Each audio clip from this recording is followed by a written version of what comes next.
Hello viewers, মই লুতে আপোনালোকক স্বাগতম জনাইছো জিকে আসাম ইউটিউব চেনেল 26 জানুৱাৰী গণৰাজ্য দিৱস সকলোলৈ হ্যাপি ৰিপাব্লিক ডে। আহক আমি জানো ৰিপাব্লিক ডেৰ দুটামান ইন্টাৰেষ্টিং ফ্যাক্টৰ বিষয়ে। প্ৰথমটো হৈছে আজিৰ দিনটোতে 1950 চনৰ 26 জানুৱাৰীৰ দিনা আমাৰ কনস্টিটিউশনখন কাৰ্যকৰী কৰা হৈছে। আমাৰ সংবিধানখন ভাৰতীয় সংবিধান সভাই 1949 চনৰ 26 নৱেম্বৰ অনুমোদন জনাইছিল। 1950 চনৰ 26 জানুৱাৰীৰ দিনা আমাৰ সংবিধানখন গৃহীত হোৱাৰ লগে লগে ভাৰতবৰ্ষ এখন গণতান্ত্ৰিক দেশ হিচাপে বিশ্বত পৰিচিত হয়।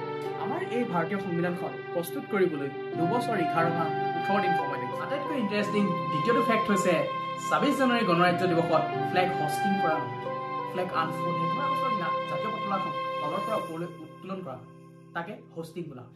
ইয়াৰ অৰ্থ এই যে এসময়ত আমি ব্ৰিটিছৰ পৰাধীন আছিলোঁ, আমাৰ পতাকা সেই সময়ত তলত আছিল। ইংৰাজৰ শাসনৰ পৰা মুক্ত হৈ আমি স্বাধীন হৈছোঁ।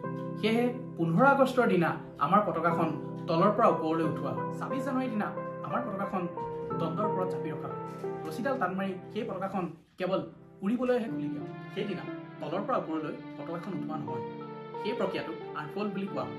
ইয়াৰ অৰ্থ এই যে আমি এখন সৰ্বভৌমত্ব ৰাষ্ট্ৰ, আমাৰ পতাকা সদায় দণ্ডৰ ওপৰতে থাকে। ইয়াৰ লগতে আৰু এটা কথা এই যে 26 জানুৱাৰীৰ দিনা ভাৰতৰ ৰাষ্ট্ৰপতিয়ে ফ্লেগ আনফোল্ড কৰে আৰু 15 আগষ্টৰ দিনা ভাৰতৰ প্ৰধানমন্ত্ৰীয়ে ফ্লেগ হোষ্টিং কৰে।